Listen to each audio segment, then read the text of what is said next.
Estamos diante de um momento crítico na história da Terra. Aquecimento global, alterações climáticas, excesso de lixo.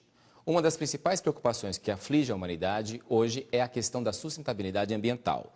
A noção de que, se continuarmos utilizando os recursos naturais do mesmo modo que fazemos desde a Revolução Industrial, os danos à biosfera serão irreversíveis, colocando a vida humana em risco. Existem várias iniciativas que se podem tomar para diminuir os danos ambientais, causados pelo aquecimento global e pelo crescimento populacional nas grandes cidades.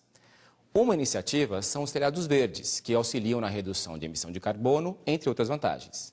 No programa de hoje, vamos falar sobre telhados verdes e ecoeficiência. Está no ar Empreendedor Série Sustentável.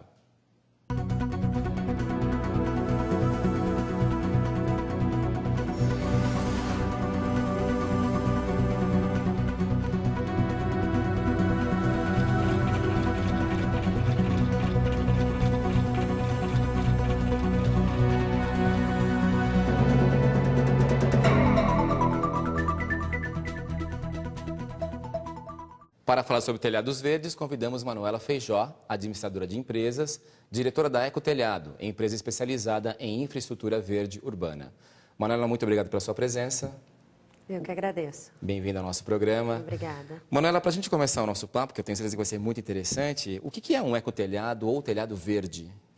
Bom, o ecotelhado é um sistema que foi criado para trazer para as coberturas, né, de residências, prédios, indústrias, uma solução verde, né, com vegetação. Então, a questão do eco é o que vai por cima do telhado, não do que ele é feito, ou as duas coisas? As duas coisas. É aquela camada, né, de vegetação que vai em cima do telhado. E também do que ele foi feito, exato. Né? Por isso que chama ecotelhado. Exato. Tá. E quais são os benefícios que um ecotelhado traz para uma cidade como São Paulo, no caso? Bom, para São Paulo são inúmeros benefícios, né, começando com a parte de conforto térmico, porque o verde ele diminui a concentração de calor nas coberturas, né, diminuindo os efeitos de ilha de calor. Né?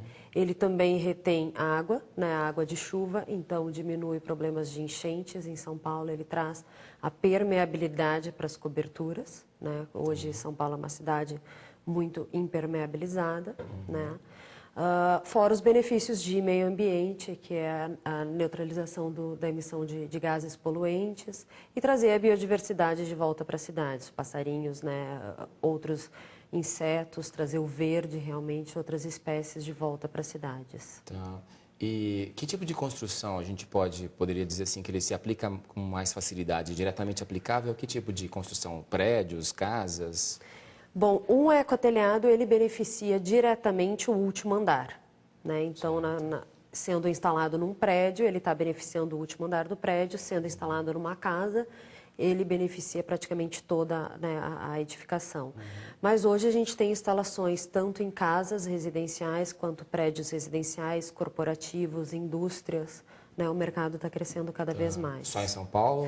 Não, no Brasil inteiro, isso. E também já temos exportações dos nossos produtos. A Ecotelhado é uma empresa nacional? É uma empresa 100% nacional. Né, o produto foi desenvolvido aqui, ele é produzido aqui com matéria-prima reciclada, né, resíduos de indústria. Então, é bem nacional. E a solução da empresa é completa, ela desde a vegetação, a infraestrutura, todas aquelas ramificações, vocês fazem tudo?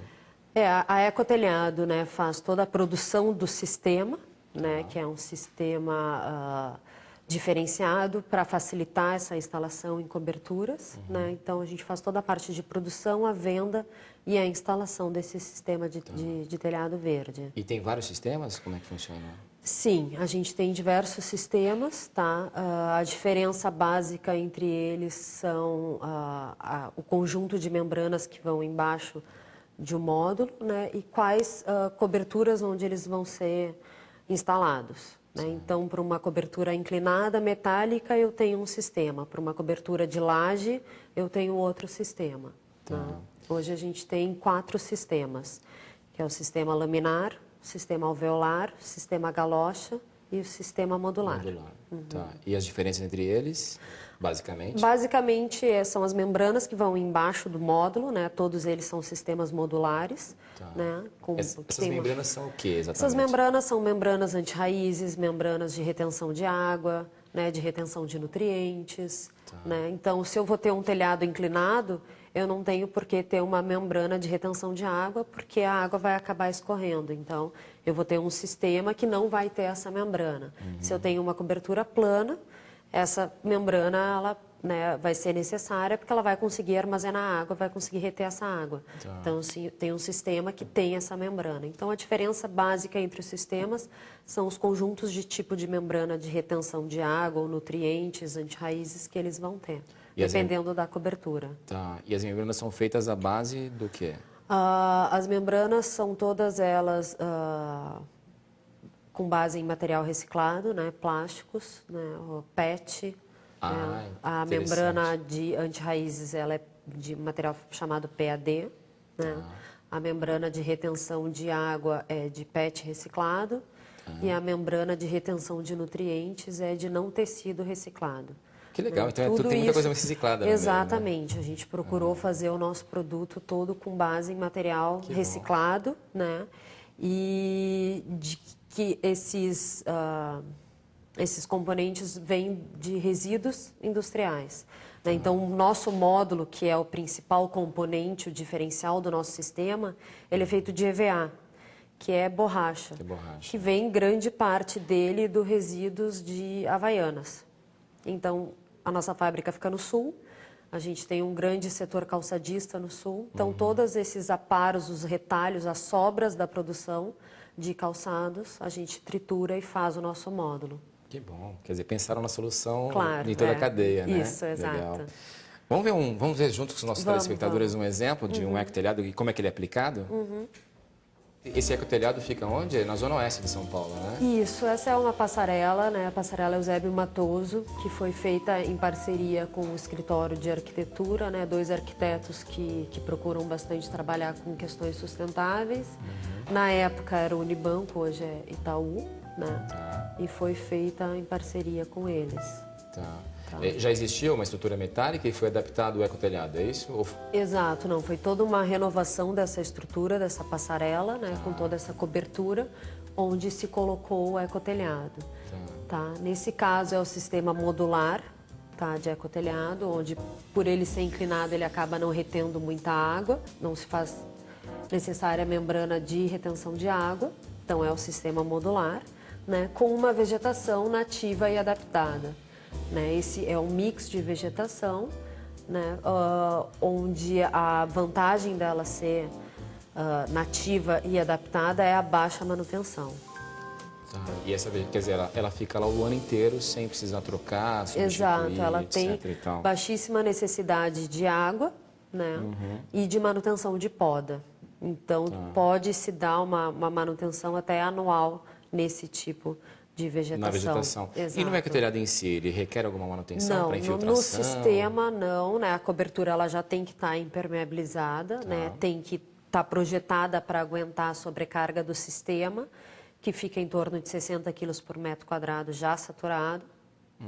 E por ser feito de materiais de longa durabilidade, que são os plásticos, borrachas, o sistema em si não requer manutenção nenhuma. Nós vimos ali bambus, inclusive os bambus também não precisam de manutenção, não precisa Não, essa é a estrutura, né? Não entra no escopo do nosso fornecimento essa parte da estrutura, né? Só a cobertura mesmo, a parte verde, né?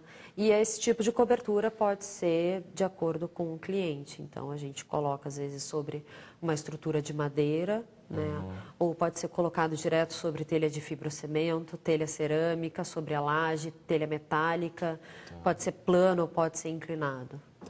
Eu estou vendo aqui que vocês também fazem ecoparedes, né? Ecopavimento, ecodreno. Isso. Eles têm o mesmo princípio? Como é que eles funcionam? Todos os nossos produtos foram todos desenvolvidos pela gente. Eles têm o princípio de trazer a biodiversidade, o verde de volta para as cidades e resolver esses problemas de ilhas de calor e de enchentes, né? Então, todos eles são permeáveis, produtos permeáveis que vão fazer uma retenção de água, vão trazer o verde de volta para as cidades. Só para a gente, quem está nos assistindo deve estar se perguntando assim, é uma questão acessível? Quer dizer, cabe no bolso de qualquer empresa? Como é que funciona? Uma residência? É acessível? Você não precisa entrar em valores, mas só para dizer se a pessoa consegue... A gente desenvolveu diversos sistemas até para conseguir atingir todos os níveis, né? E considerando com uma estrutura de telhado convencional, muitas vezes ele é mais barato ou até o mesmo preço. Tá? Então, dependendo do tipo de telha que vai ser utilizado, você consegue ter um ecotelhado por um custo menor ainda. Com tudo isso, vocês devem ter ganhado algum tipo de prêmio já ou não? Nós já tivemos 2 premiações do Prêmio Planeta Casa, né, da editora Abril. Nós ganhamos no ano de 2007. E o ano passado também, em 2010, nós recebemos o prêmio novamente por 2 dos nossos produtos. Né? Legal. Que é um grande reconhecimento não só da empresa, dos produtos, mas também do mercado de telhado verde, né? Que quando a nossa empresa entrou nesse mercado, criou esse mercado, ele não existia, né? Em 2007, que ele começou a engrenar e hoje cada vez mais a gente tem procura, né, para todos esses produtos. Vocês estão até exportando, né? Você comentou. Exato. Nosso produto já está sendo exportado para Chile, México e a gente está estudando nossos mercados também. E recentemente a gente fechou uma parceria também com uma empresa espanhola de consultoria também na parte dos projetos. Então a gente pode oferecer para os nossos clientes, além da solução dos produtos, né, uma consultoria. Legal, parabéns. Obrigada. O meio ambiente agradece, quem mora nas cidades também, né? Fica mais agradável. Mara, muito obrigado pela sua presença aqui no nosso programa hoje. Eu que agradeço a oportunidade de poder conversar com você e de colocar um pouco do meu conhecimento, né, disponível para as pessoas que estão assistindo. Foi bem válido, obrigado. Obrigada. Bom, no próximo bloco o tema é ecoeficiência e os 4 R's. O empreendedor, série sustentável, vai para um rápido intervalo e volta já.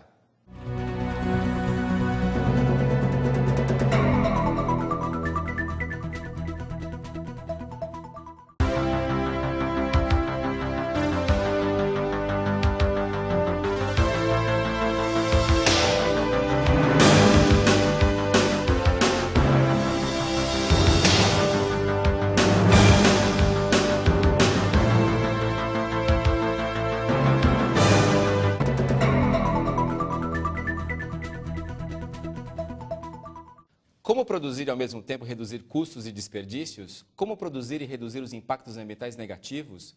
Será isso possível?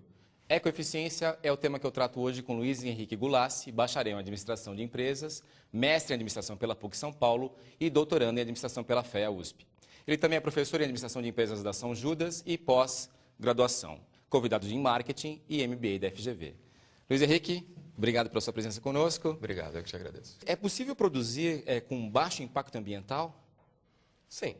Dentro de uma preocupação sustentável que existe nos dias de hoje, você consegue trabalhar todo o processo de produção, se preocupar com a entrega e serviço para o mercado, a preço competitivo, que, de certa forma, satisfaçam as necessidades humanas. Concomitantemente, você se preocupa com que a terra e as empresas têm como podem produzir, minimizando os impactos ambientais e se precavendo com a escassez de matéria-prima.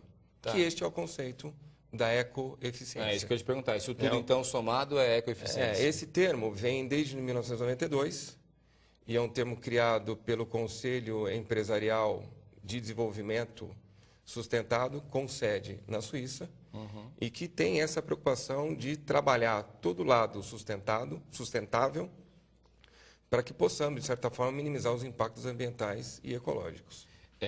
Você diria que ecoeficiência é um novo paradigma tecnológico? Acredito que sim, porque um novo paradigma, né, você muda com o comportamento da sociedade. E do final do século passado e do inicial agora, você tem que se preocupar com a questão de sustentabilidade, né? Então, é um novo paradigma, temos que nos preocuparmos.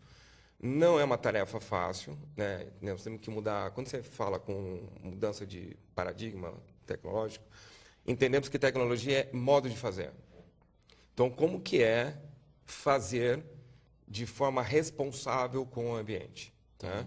Então, envolve mentalidade, envolve todo um processo governamental, familiar, sociedade em geral. Tá. Quando você fala nós, tal, nós é Brasil, é o mundo, quem está mais adiantado com relação a essa questão da ecoeficiência? Você tem... Todos os países estão, de certa forma, no mesmo nível de preocupação. É interessante que o Brasil tem vantagens maiores, principalmente em crédito de carbono, que inclusive a gente consegue negociar muito com o mercado externo. O que é crédito de carbono, só para os nossos telespectadores? Você tem a condição do ar, a condição que você tem do ar em nível de oxigênio. Então, o nosso ar, de certa forma, é mais puro que de outros países. Então, de certa forma, existe um equilíbrio. Então, nos Estados Unidos, você tem um ambiente muito poluído. A emissão de gás carbônico na atmosfera é muito grande. O Brasil tem muito pouco disso. Então, ele consegue equilibrar e você consegue comprar, fazer trocas monetárias entre países. Quer dizer, não polui lá, mas polui aqui. Não polui aqui, mas polui lá. E aí, no geral, você faz um equilíbrio. Crédito de carbono é isso, então? Crédito de carbono. Tá.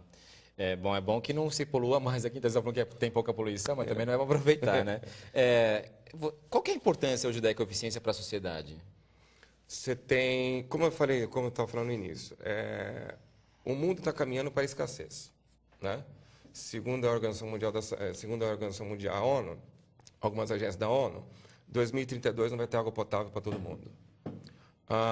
Se eu não me engano, petróleo no Oriente Médio, se eu não me engano, mais para 25, 30 anos.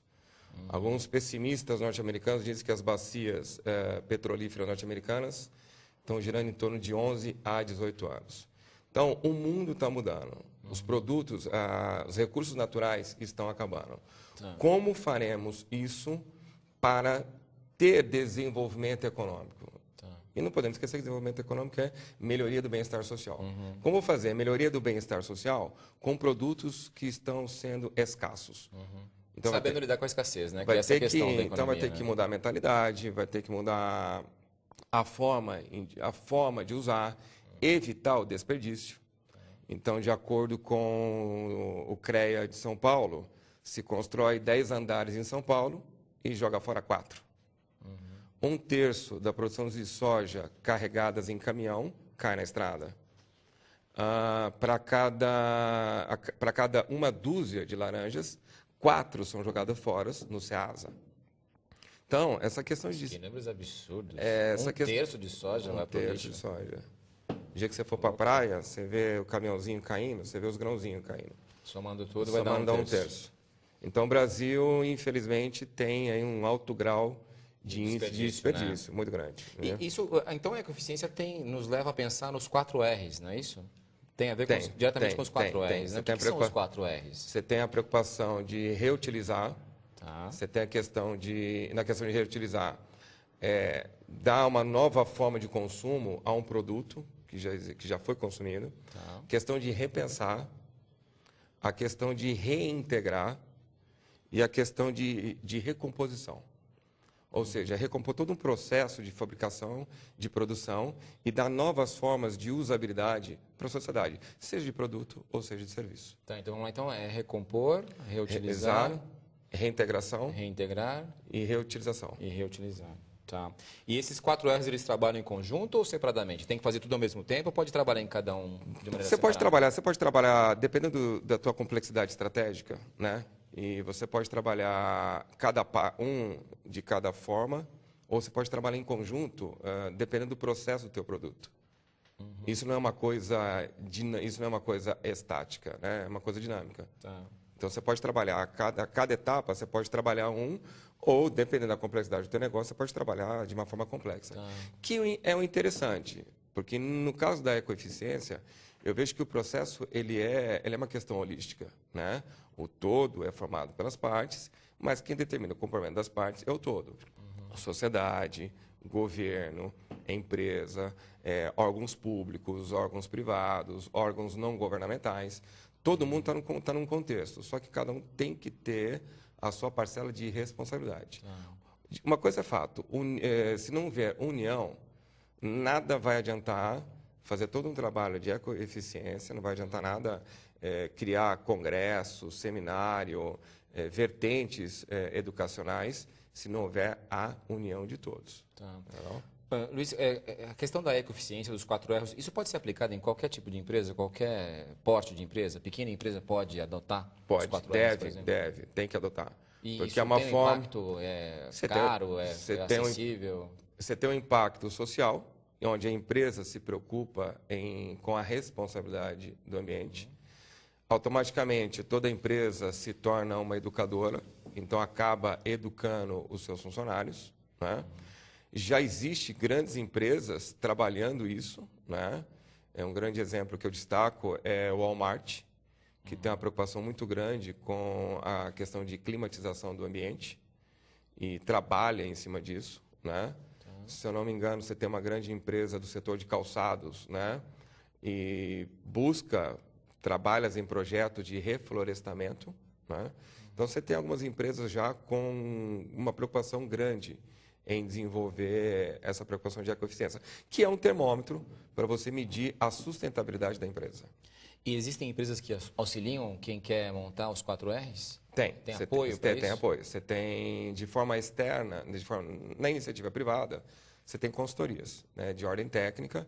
E você também tem político. Tem governo no meio, não? Você tem governo no meio, você tem... O governo ajuda também. Você tem o governo federal, você tem uma agência que ajuda muito as pequenas e médias empresas, que é o SEBRAE. Então, dá para você começar a trabalhar com a preocupação de ecoeficiência. E essa questão no dia a dia das empresas, assim, as empresas têm que dedicar quanto do dia a dia delas para poder trabalhar com os 4 R's? Eu acho que é uma questão contínua. E até eu brinco, né? Eu falo que é uma questão 24 vezes 7. Então, não adianta nada, vamos supor, exemplo, não adianta nada nós debatermos se um dos dois aqui joga latinha pela janela do carro. Então, um discurso... então, assim, não adianta nada ter uma boa política, a empresa tem uma responsabilidade muito grande de ecoeficiência dentro da sua governança corporativa, sendo que no dia a dia não se trabalha. E já existem indicadores disso, né? Então, você tem uma pesquisa de uma grande agência de São Paulo, de cada 100 pessoas que dizem que ser preocupados com a ecoeficiência, 18% não cumprem no dia a dia. Não fazem nem reciclagem em casa. Então, dá para você fazer reciclagem em casa, dá para você fazer reciclagem dentro da empresa. As construtoras estão muito preocupadas com a ecoeficiência. E me permite comentar um exemplo de um empreendimento em São Paulo. No prédio, eles construíram um vão central que vai cair água, e esta água da chuva será armazenada para o prédio. Na cozinha, existe uma saída para jogar restos de óleo. Vai cair num container que será levado para uma ONG, e esta ONG reverterá em sabonete para o apartamento. 2 pedras por proprietário ou por inquilino. Assim, dá para fazer? Dá. O que se preocupa nisso é a questão da vontade. Tem que repensar Sem também, vontade né? não faz... Tem que repensar os hábitos. Muito, né? muito. O que você acha que é necessário para a sociedade, para a gente criar uma mentalidade de ecoeficiência na sociedade? Do ponto de vista governo, eu acho que tem que investir em educação. Primeiro ponto. Escolas, campanhas o na problema, televisão. eu acho que não só na questão da ecoeficiência, mas como em outros problemas sociais, eu acho que a educação começa a ser de pequena. Então, é no ensino fundamental que deva se criar uma mentalidade, porque vai crescer e este jovem, na sua vida adulto, é o que fará as leis ou o que lutará pelas leis, né? Então, você tem que ter uma iniciativa forte em educação, você tem que criar melhores resultados das leis. O problema não são as leis, é o sentimento de impunidade que existe perante a nossa sociedade. Então, você tem que remover, de certa forma, você tem que remover obstáculos que atrapalham o desenvolvimento e o progresso. Tá? Na sociedade, você tem que trabalhar diariamente o cidadão, e aí cabe, né, campanha publicitária, foco, ajuda da mídia, ajuda da mídia televisiva e impressa, em criar o quê? Uma consciência. Como é que está o Brasil nesse quadro da ecoeficiência? Tá bem, tá mal, tá no caminho certo? A ecoeficiência está muito ligada onde você tem muito desenvolvimento industrial. Então, você pega principalmente Cone Sul, né? Você pega de Minas para baixo, onde você tem uma concentração de indústria, né? Então, a preocupação está maior aqui, em São Paulo, muito maior, por causa até da questão do efeito estufa. E o Brasil, de certa forma, está crescendo em aprimorar a questão de ecoeficiência. Então, o governo já cria índices, né? Já existe, o Brasil consegue produzir já literatura própria para trabalhar a ecoeficiência brasileira, né? Você já tem indicadores que você pode mensurar a sustentabilidade. E eu acredito que num tempo, não entre 5 e 10 anos, né, a ecoeficiência fará parte de um indicador dentro de um balanço patrimonial. Queria agradecer a sua presença aqui conosco hoje. Obrigado, eu que te agradeço e fico à disposição. O programa Empreendedor de hoje trouxe Luiz Henrique Moreira Gulassi, que ele é professor de graduação e pós em administração da São Judas, para falar sobre ecoeficiência. Espero que tenhamos esclarecido um pouco mais sobre a ecoeficiência e telhados verdes. Até o próximo programa.